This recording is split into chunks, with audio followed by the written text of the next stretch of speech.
All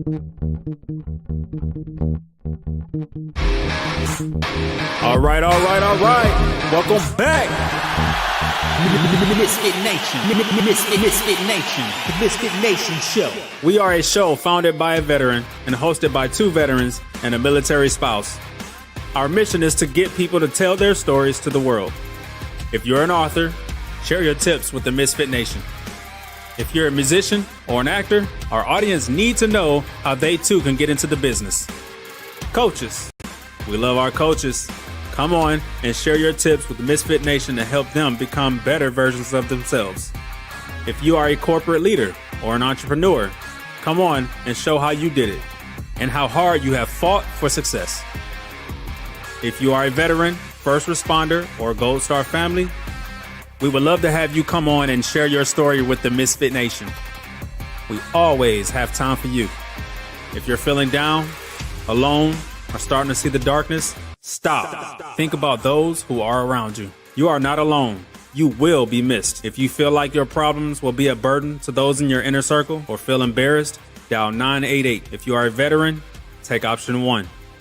We need you to keep pushing forward. Don't make a permanent solution to a temporary problem. If you are a new listener, welcome to the Misfit Nation Show. Be sure to subscribe to our show on your favorite podcast app. Also on our YouTube channel at @the_Misfit Nation. Subscribe and click the bell to keep you up to date on our latest episodes and all of our news. You can also find us on Heroes Media Group and About Face Radio. Now, let's get to the show!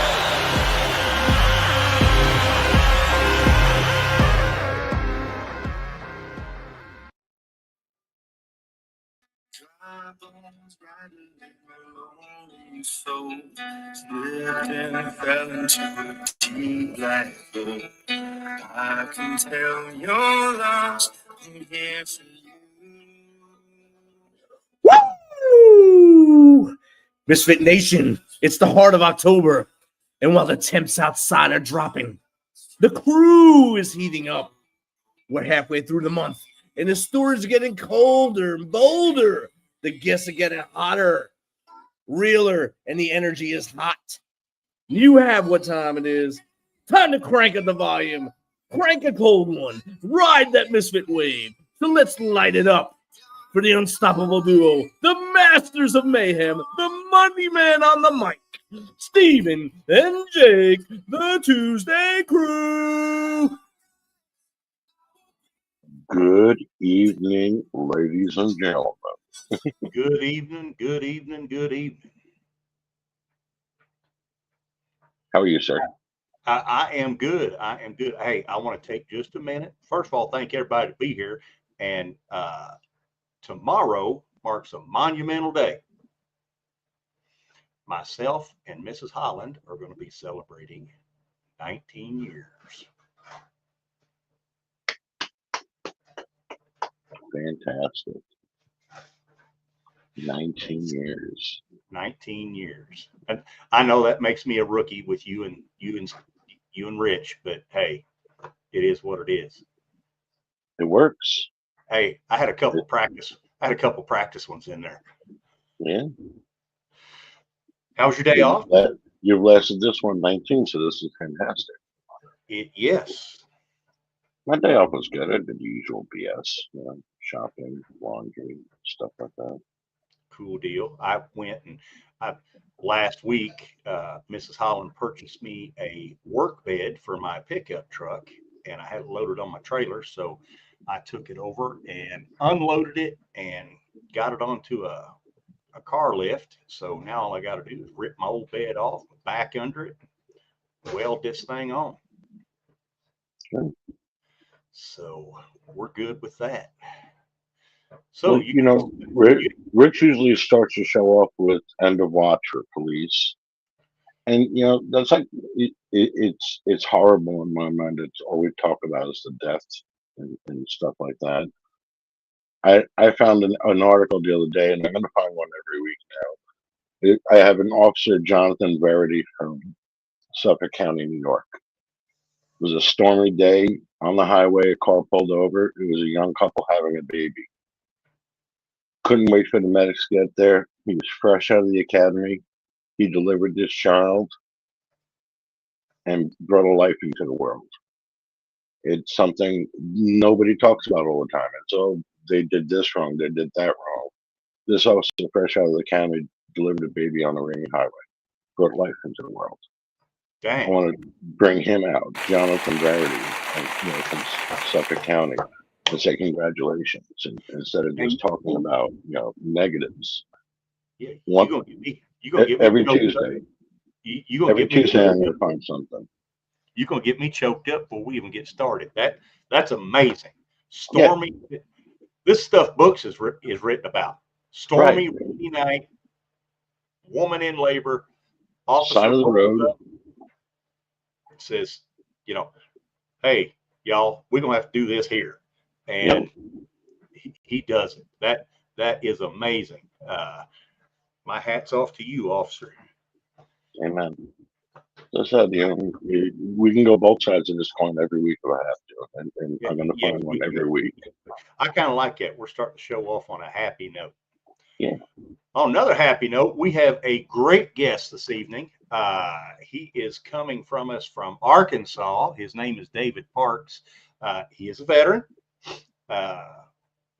Served. He was a mechanic on FOB Warhorse, and if anybody's been to Iraq, that was in the Diyala province in Bakuba. And after the military, went to college, got a degree in psychology, and got his minor in criminal justice. But what I really want to talk to him about this evening, if he's open to talking about it, he was at the University of Arkansas in Fort Smith. He did a research study on the correlation of alcohol and PTSD. Sorry. Now, I know a lot of our listeners are veterans out there. They probably have various forms and levels of PTS, along with moral trauma. And a lot of us, me included, self-medicated with alcohol. And, it's a bad thing. So, luckily, I'm out of it right now. And that's probably one of the best things that's ever happened to me in my life. So without any further, and he's also a gearhead, and unlike me, or like me, he has vehicles in his yard that do not run. So we're kind of brothers on that note. So without any further ado, let's get David Parks in here. Good evening, David. How are you? I'm good. How are you, gentlemen? We are fine. Hey, we gave the nickel edition of your biography. So why don't you go ahead and fill in the blanks, start from wherever you want, and bring us up to date. Well, the gearhead part of it, I'll start all the way back. I was taught as a gearhead by my grandfather. Really young. He just threw me under the hood as a little boy and said, "Hey, here, start taking this apart for me." He had a shop as a kid, when I was a little kid, and so he would teach me. And then, growing up, they did racing at little local roundy round track, and so I would help out and do what I knew, what I could learn and what I could as a little boy. And growing up, it just kind of advanced and kept going and getting, into the cars more and more as I got older. Of course, as we become teenagers, we get the bigger toys and faster toys, and we do dumber things. I didn't join the military right out of high school. Don't know why. I probably should have. I waited until, I don't know, mid-20s. Quite a few people have, I guess, done that. And when I joined, I didn't know what to do. So I did the one thing I knew how to do. Mm-hmm. I was be a mechanic. I didn't know anything else. I didn't want to go be a bullet sponge. I wanted to do something else. So I decided I was going to be a mechanic. Uh, and of course, after basic and AIT, the first place they wanted to send me was Korea. Mm-hmm. So spent my first year in South Korea. Come back, they send me to Fort Lewis, Washington, with the Second Infantry Division, and that's when I finally got to deploy to Iraq in 2009, and ended up on FOB Warhorse, and that's when the fun ensued. Yes. So Yes, indeed. the stories of all the fun and chaos ensued with just 2ID in general. So a lot of my good times and my friends and stuff were with my 4 years with Second Infantry Division. So a lot of good friends, a lot of good times with Second Infantry Division. A lot of my good brothers and stuff come from there. A lot of good friends and family there is what I like to call them. Yes. They're Yes. family. So ended up at FOB Warhorse of all places. Interestingly enough, same time as you, Yeah.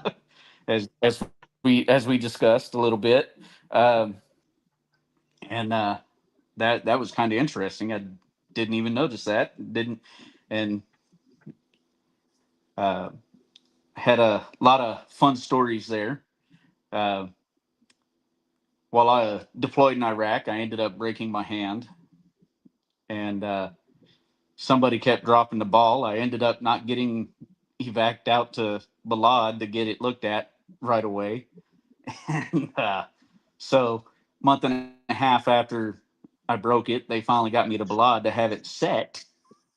Mm-hmm. And instead of having it set, they just ended up putting it into a cast and sent me back to my unit. And of course, they're trying to send me home, and I'm like, no, you're not. You're not sending me Yeah. home. I'm staying here. I wasn't allowing them to send me home because it wasn't going to happen. And you know, uh, then so I kept walking around FOB Warhorse, and I've got this nice big cast on my arm. And come to find out, and this is one of the funny parts about the cast. And of course, we're in a war zone. I'm walking around with a cast that glows in the dark. FOB Warhorse in the middle of a war zone. So screw your Why would PT they put belt. a I got glow in to the go in dark? dark cast. Why would they put a glow in the dark cast on you? That in all their infinite wisdom, I have no idea. Why not just paint the targets as here I am? Yeah. Yeah. Yeah, Yeah. No and kidding. that's exactly what I did. I have It's no kind of idea. I thought that was ridiculous. the most hilarious thing in the world. I used to walk around with waving my arm around, just going, "Hey, look at me! Here's your target." Just being that jerk, because that was me. You know what? If I'm gonna be the asshole of the bunch, I might as well be the asshole of the bunch.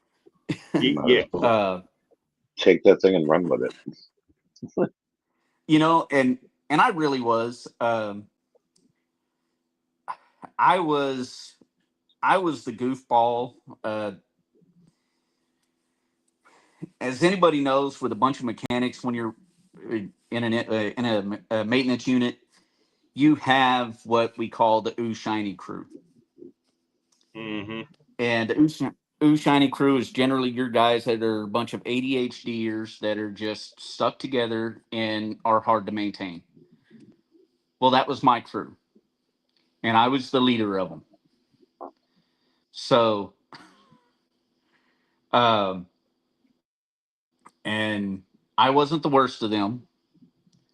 I just was the one that could happen to manage them the best. You were the wrangler. I I, was the wrangler. Yeah. I completely understand.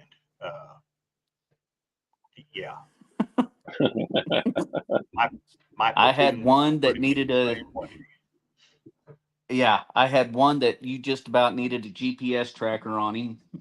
And then I had one that you could pretty much put a cowbell on him, and as long as you had a bell on him, you could pretty much find him. So We had one. I knew that I could find him at least once a week because we had some maintenance guys that lived behind us, and we set up a server in the maintenance bay and a bunch of desks. And every Saturday night, starting at about 7 o'clock, everybody would go in, plug in, and play Call of Duty until about 3 in the morning. And we always knew he would show up there. So we could keep track of him. yeah, that sounds about right. That sounds about right. There's always at least 2 or 3 of those. Yes.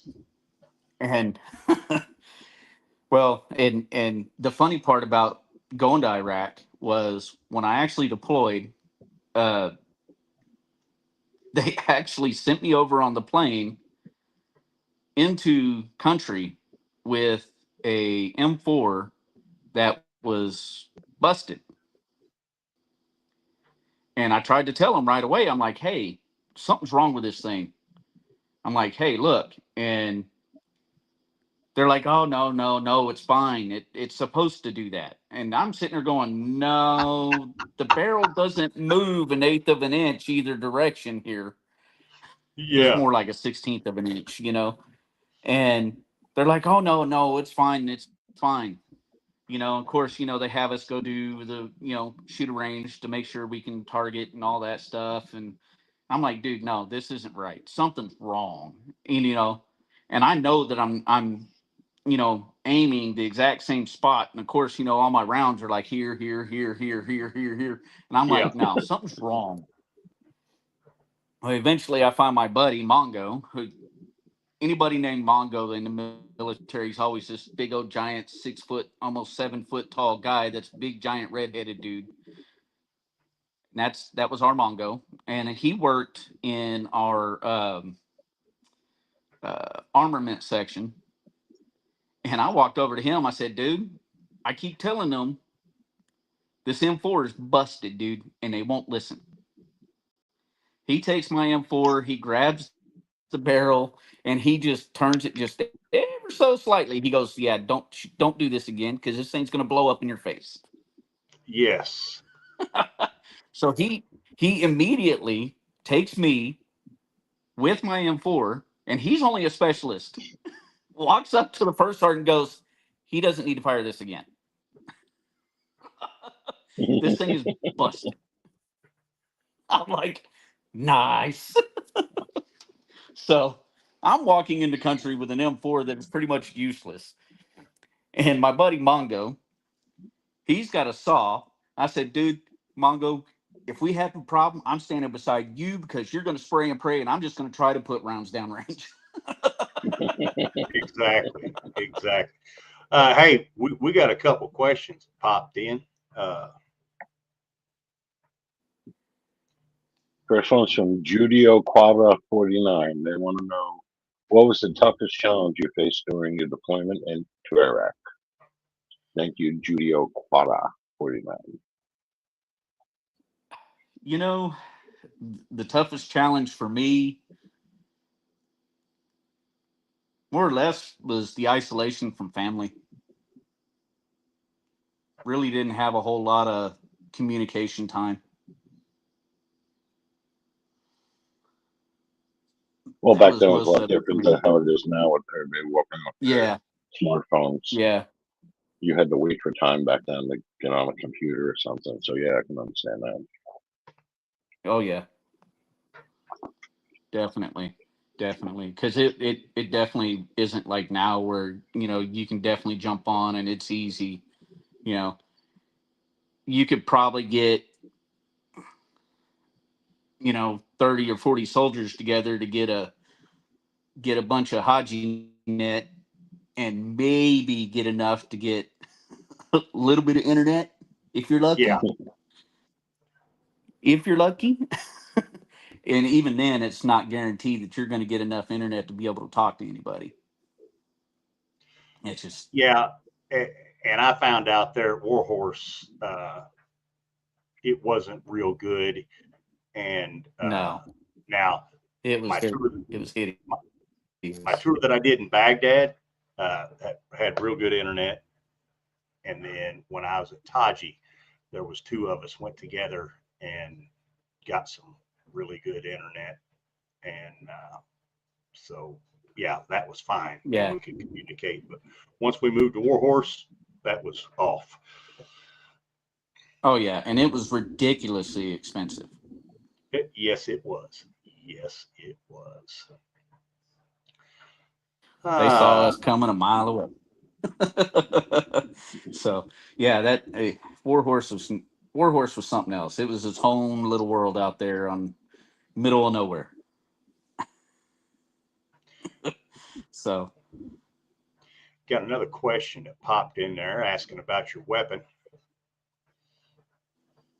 Is that Sergeant Major Booker for president? Sergeant Major Is that what Booker that for is? president. Yeah. Yes. You said you were given a weapon to go in the country with. Why did you not have a weapon before deployment that you qualified on? Good question on that one. They changed the weapon right before deployment. I was actually had been previously qualified on another M4, and as soon as we deployed, they decided to give me a new M4. I don't know why they didn't give me the weapon that I had previously qualified on. They had given it to another soldier. So that one is a good question. That's not a normal thing. They just you have your weapon, you keep your weapon. I don't know. I was never military. I don't know. Yeah. That was I did, and I have no idea why they did it. They just decided to reorganize everything and change everything around. And when they did, everybody got reassigned new firearm. It was so dumb. I was Didn't make any enough, sense. I was lucky enough that I kept for the 9 years I was in my unit. I kept the same M4 and I kept the same sidearm the whole time that I was at that unit. So, well, we went through leadership changes like water. Yes. So it was bad. So let's get off this for a little bit. I want to talk about, we're going to get back to the gearhead stuff a little bit, but I want to talk about this study you did between the correlation between alcohol and PTSD, because yes, I think that's going to help a lot of our listeners. And we're going to talk a little bit on it. And I'm going to have some words to say, and then we'll talk some more on it. Take all kind of questions. All righty.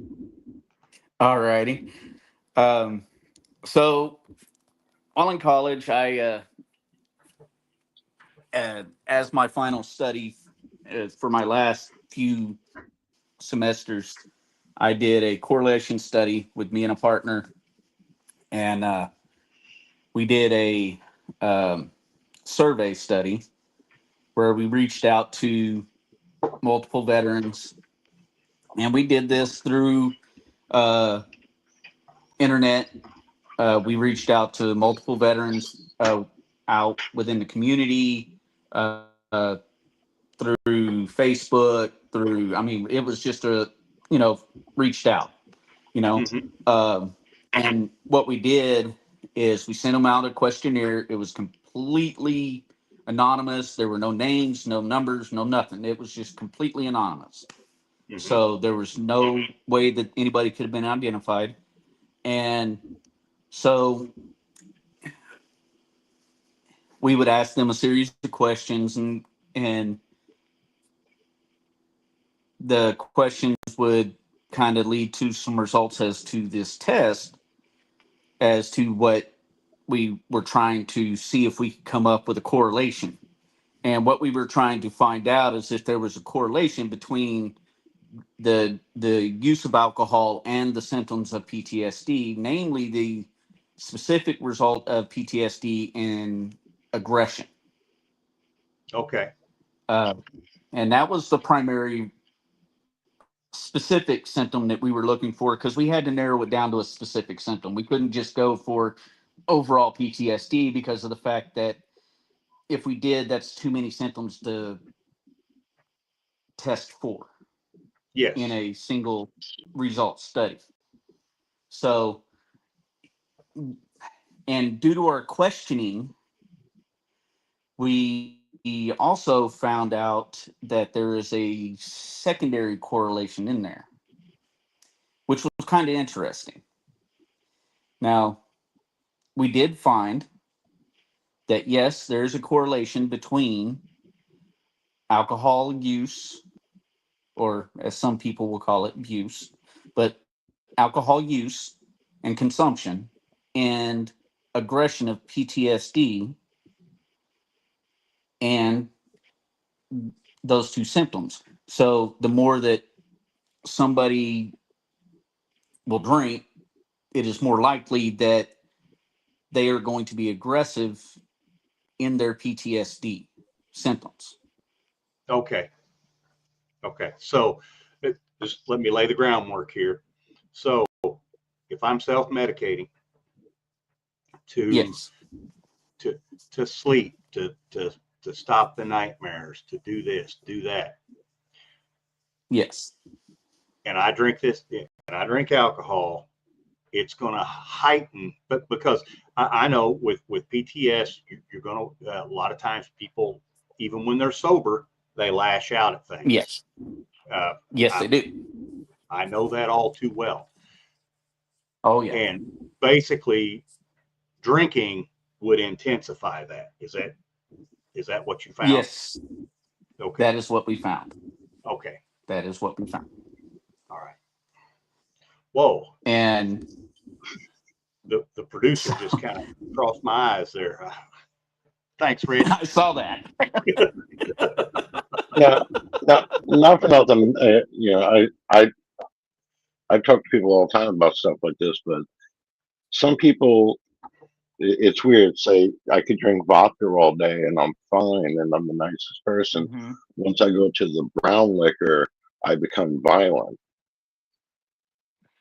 We did not And find a that's just a correlation normal in person. types You of know, I liquor. can't drink Yeah. brown with alcohol. I'm like, okay, I never understood that. And now you're But saying with that, PTSD, I understand alcohol makes you do things, and I can understand that makes you, but I don't understand how the normal everyday idiot like me, I can drink this and it doesn't bother me. If I drink that, I become violent. I'm like, I don't get that. I can understand maybe you get sick, Yeah. but not violent. that's why I don't age that Yeah. special water.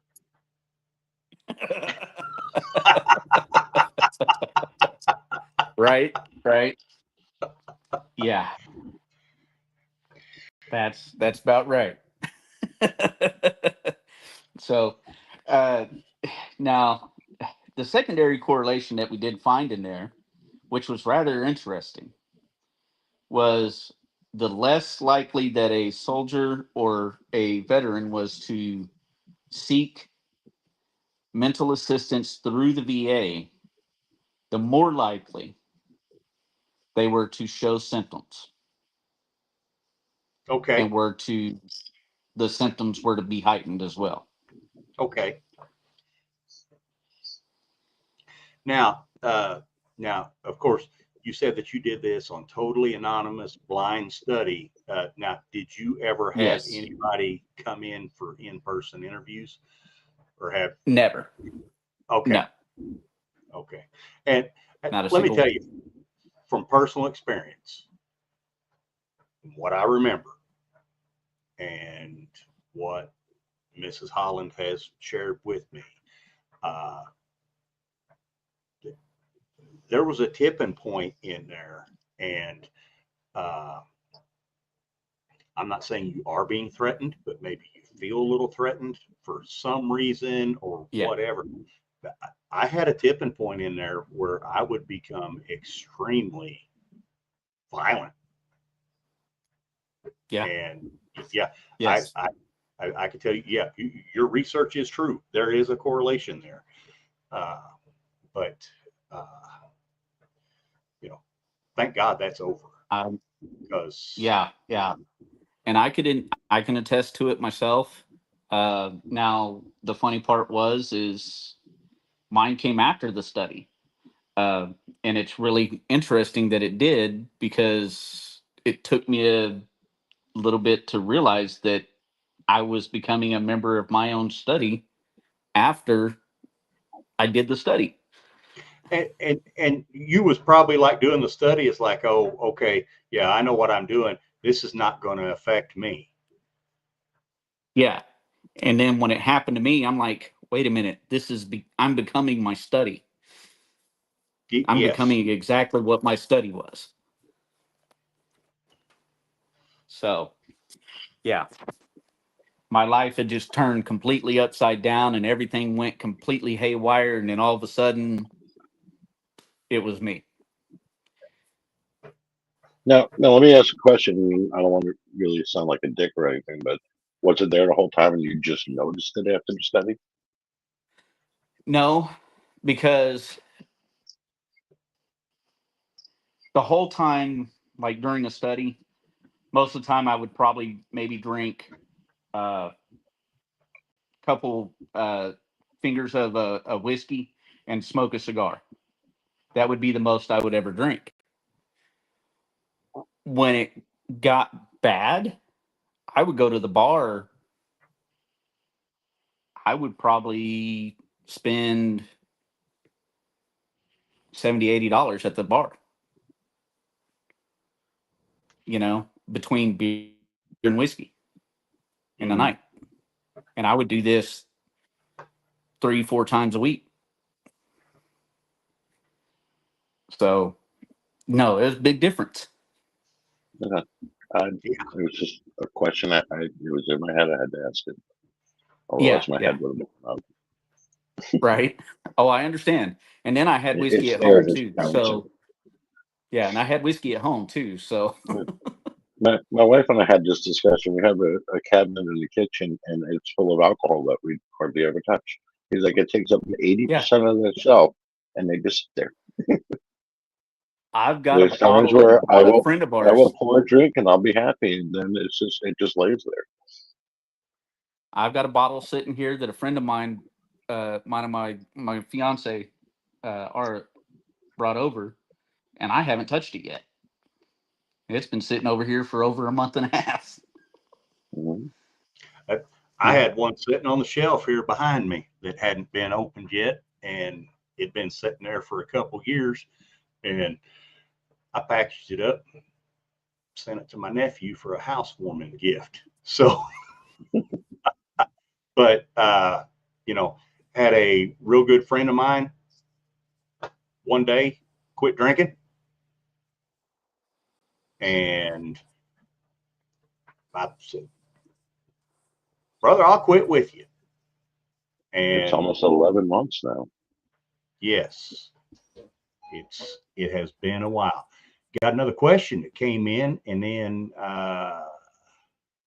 it's been 269 days. There you go. Well, that's good. All right. At Money, Mimi Kim wants to know what inspired your research on PTSD and alcohol-related aggression.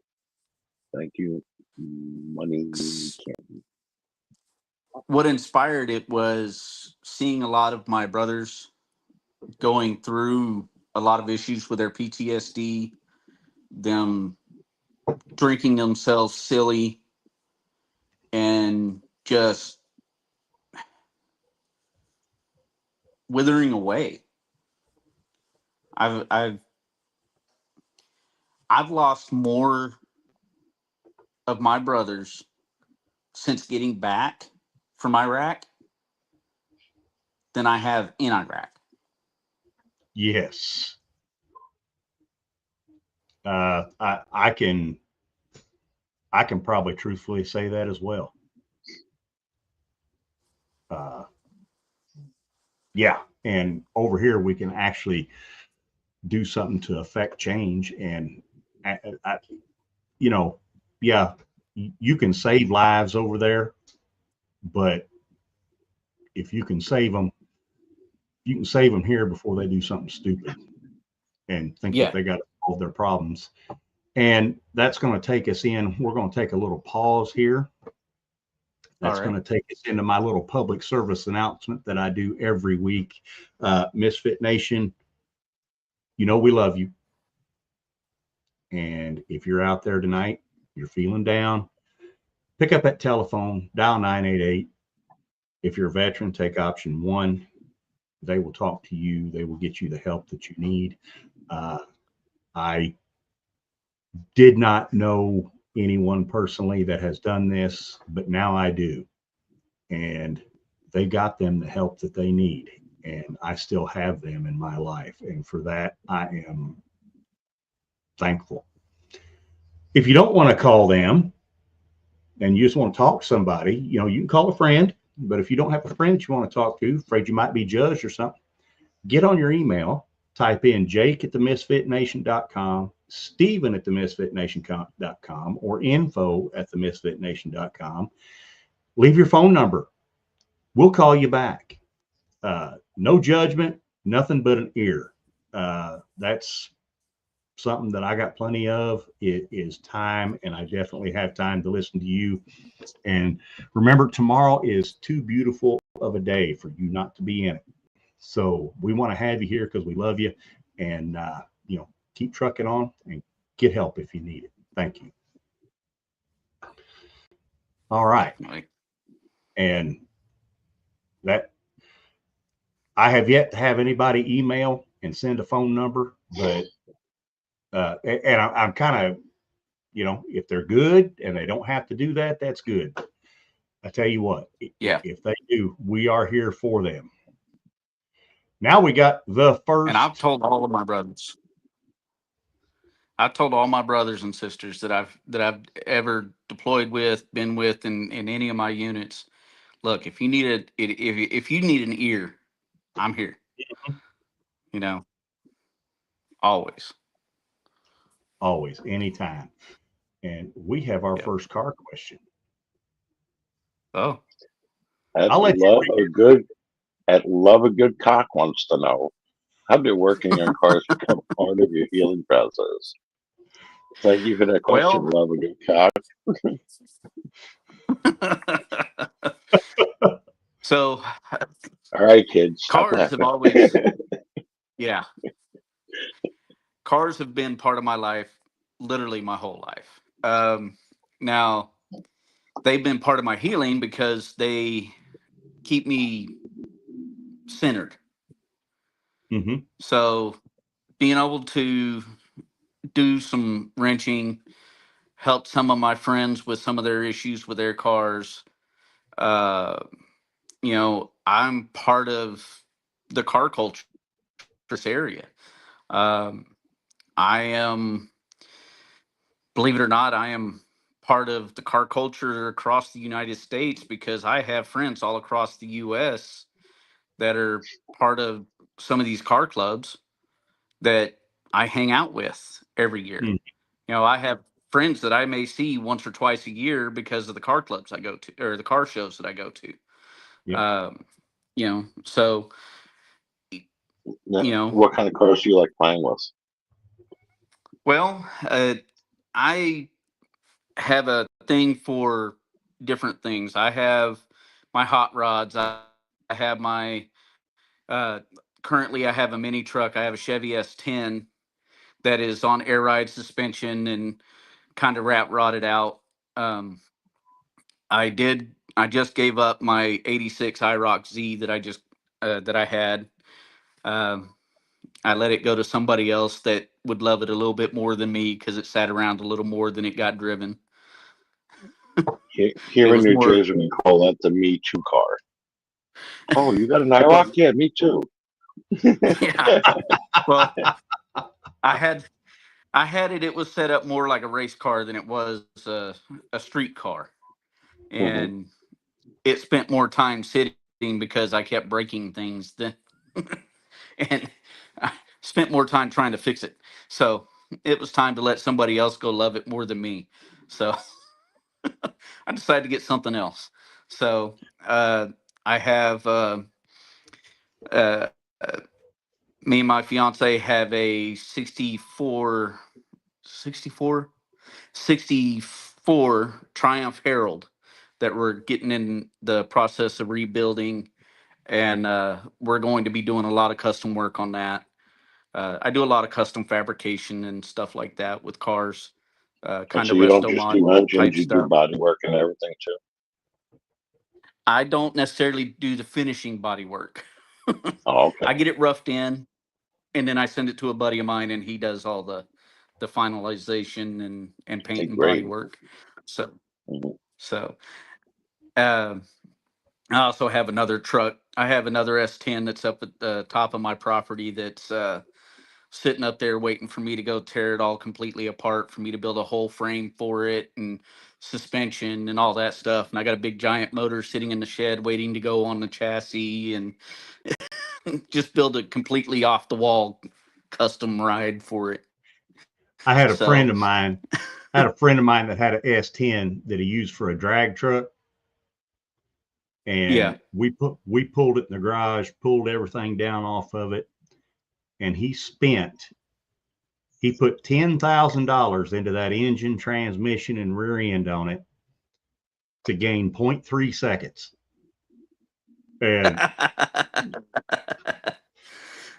So I was just helping him that turn wrenches, but man, that was yeah, 3/10 that, of a second for 10 grand. That's kind of slow. But no, I my other S10 is going to be nothing but a show toy, but it's going to got it. be it's going to be an obnoxiously loud show toy with a big giant blower on it. Uh, Nice, headers out the headers out the fenders. So and it's a nice. big giant big block motor, and so it's meant to Like, shock and awe and have a good. did you stick with 350 or did you go up to like 396 or? No, actually, I went with a 440 cubic inch Dodge Oh, big block. nice. I didn't even stay in the Chevy realm I understand. just for. I completely understand. A couple So. more questions pop in. Oh, I'm sorry. Rebel Karma wants to know what advice do you have for veterans struggling to find purpose after service? Thank you, Rebel Karma. Well, eh, the thing with finding purpose, you really have to find what you love to do, and some people it does take a little bit of time. I really, for me, it was, yeah, I love to help my friends and I love to help other veterans. Um, I'm all over the car community. I've got other veterans that I help a lot of all the time that are parts of, they're not necessarily in the car community, but they build cars. They have huge stashes of extremely expensive cars. Mm-hmm. One of my buddies, him and his father are both Marine Corps veterans, and they collect Mustangs, split window Corvettes. I mean, just eh, they've got. The last I counted, the dad had somewhere around. He's only got about 5 built. He's got 30 some odd bodies, and I don't know how many other parts just sitting around. And then the son has 7 built and then the son is the one that has the split window Corvette, Mm-hmm. and then the son has a whole bunch of other toys. Wow. And they're both also lawyers, so So they it's can just, afford to buy toys and play with toys. and what they'll do is every now and then they'll call me and say, hey, can you pick up a part for me? Sure. Yeah. Where am I going? So I'll run, get a part, and they'll ask me to do some work on one of the cars or something every now and then, or come look at something. I've built Subarus for them. I've done all kinds of just random stuff, I know tricks to all kinds of random cars. It is so weird. I tell you what, I'll tell you about a trick that I learned, and I'm going to kind of get into my stupidity here just a little bit. I was changing the water pump on a 6-liter, and I couldn't get the fan to clear. Yeah. Couldn't get it Royal out. Couldn't pain get in the it out. butt. So I get on YouTube, and there's this old guy. He's probably about 80. Been working on diesel engines since they was invented. And he says, well, you came here to this page because you're having trouble getting your fan to clear when you're replacing your water pump. And I'm like, well, yeah, I am. He took his pair of side cutters, and he goes up between the radiator and the top of the front clip and starts clipping zip ties. And where that secondary battery cable goes, they've got it zip tied between the radiator up there. He pulled it out, laid the radiator back, and the fan comes right out. And I'm like, I've been working on this for 3 damn hours. That's all I had to do. So, Yep. You find That, all not for kinds nothing, of quirky little YouTube tricks like saves that. every mechanic these days. hey, YouTube is, I tell you what, if there's nothing else on the internet that's worth a damn, YouTube mechanic and videos are it. I'm not saying what I do or anything, because it's something we don't talk about here, but every day I'm on YouTube looking it up. So I did, a buddy of mine, another veteran buddy of mine, had bought a Mazda RX-7. Mm-hmm. He had bought this high performance rotary motor and, the impossible Dorito motor. And yes, well, he wanted to upgrade the ignition system on it because the factory ignition is just not that great.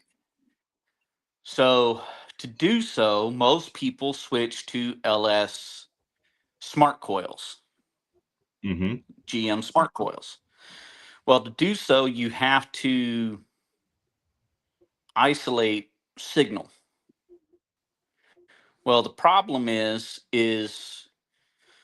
you're going from, what Mazda has is a ignition module setup.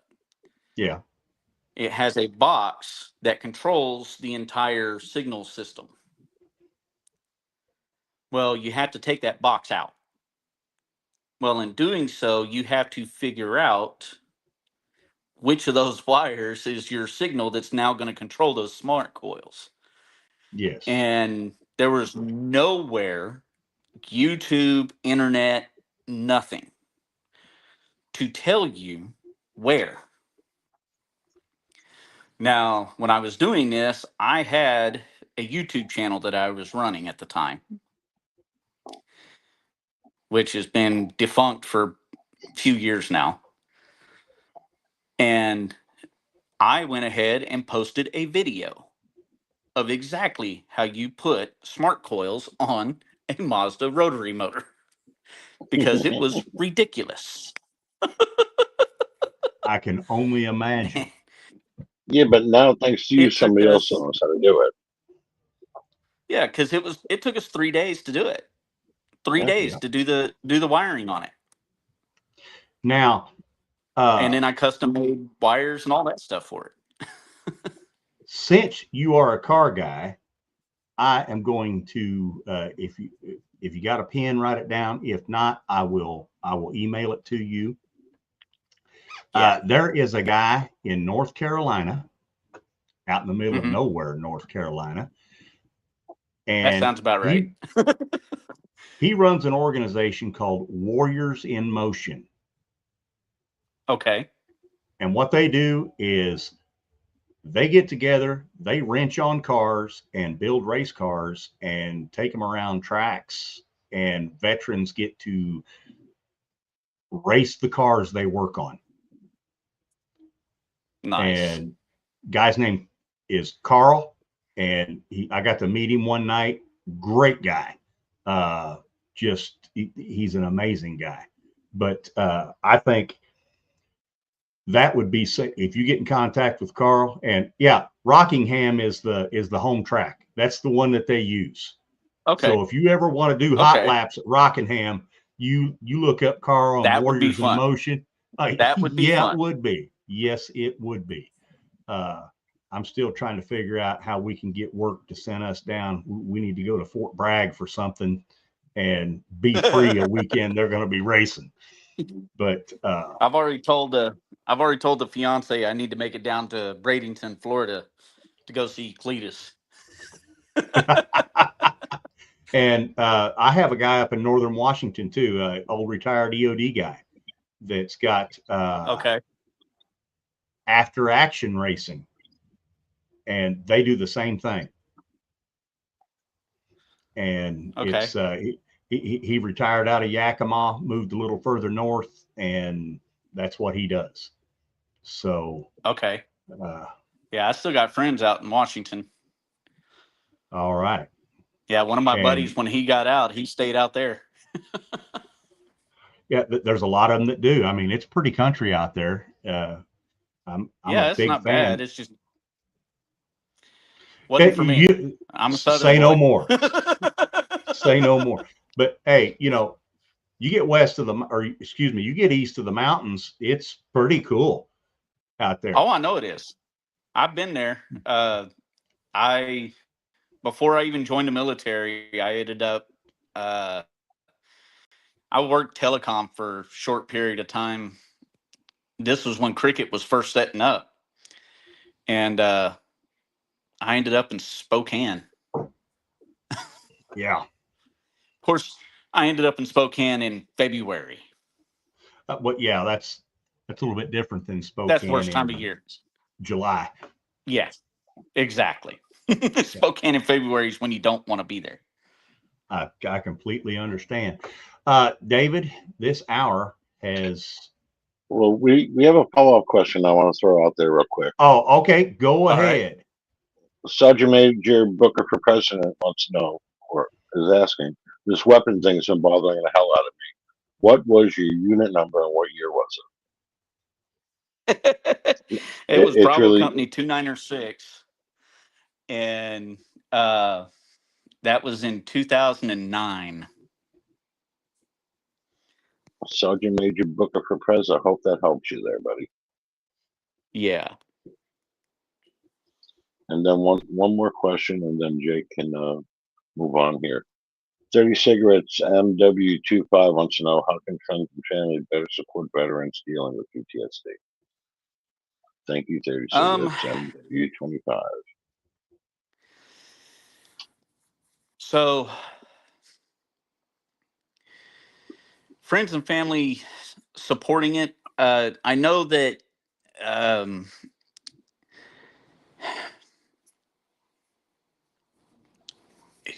my family did quite well when I came back.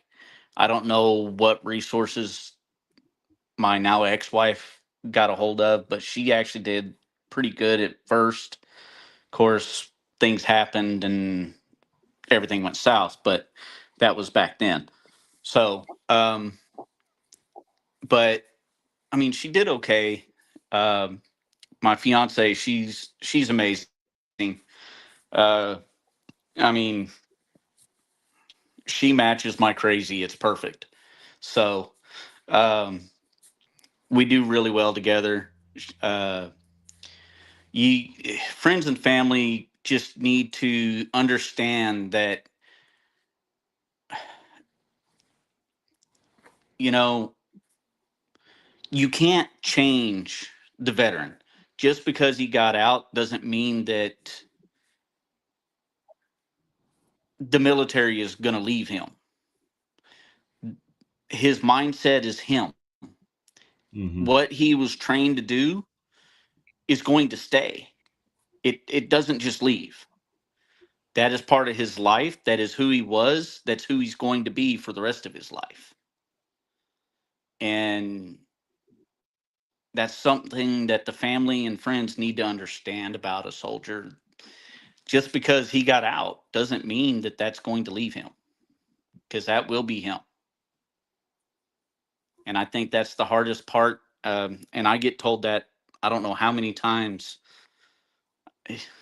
frequently. Uh, uh, well, you're no longer in the military. Can't you just change it?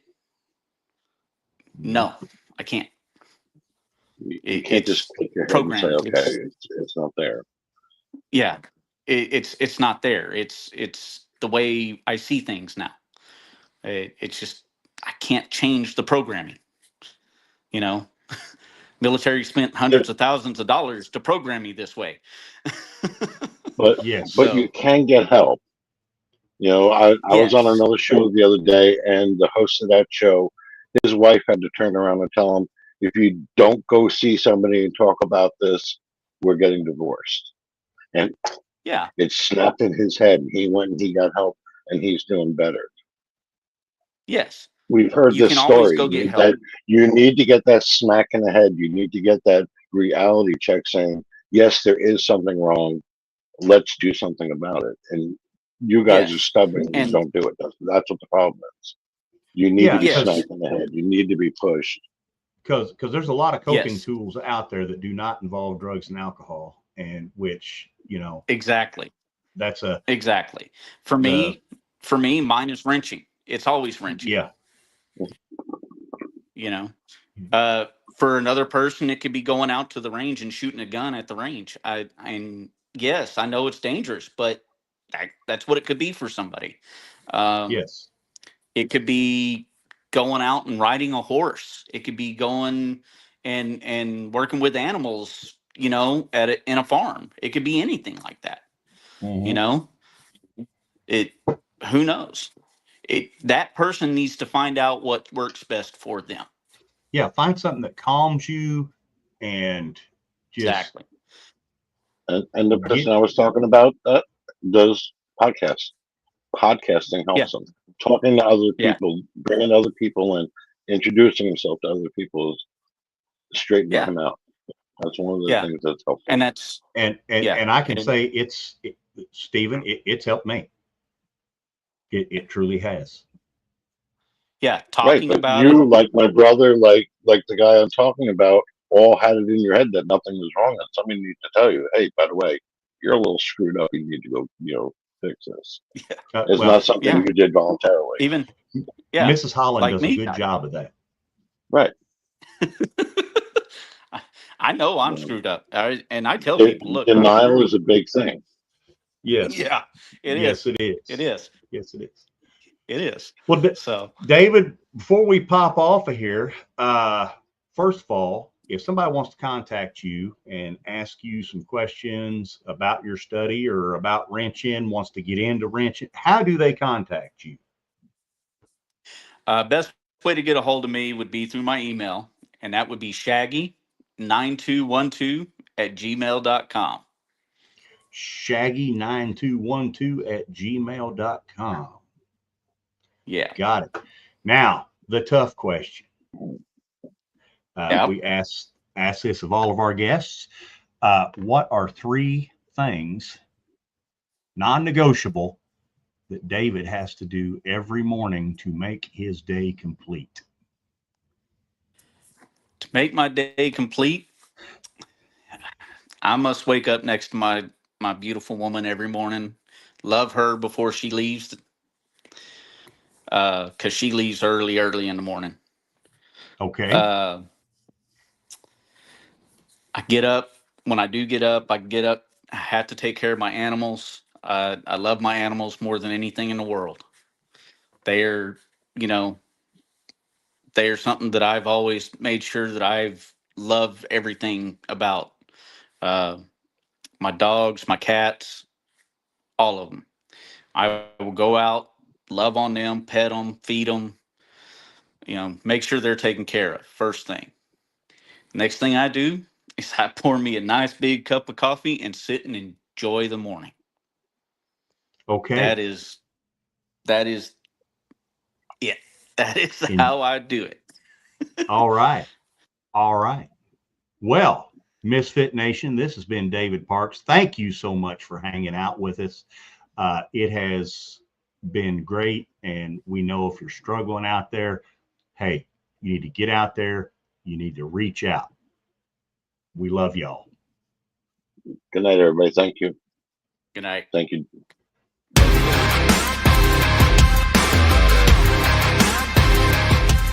Thanks for checking us out and being a part of the Misfit Nation show. Don't forget to visit our website at themisfitnation.com. That's themisfitnation.com. Check out all our past episodes and get some of the great Misfit Nation gear for you and your family. As always, be humble, stay hungry, and keep hustling because we are Misfit Nation. Misfit Nation.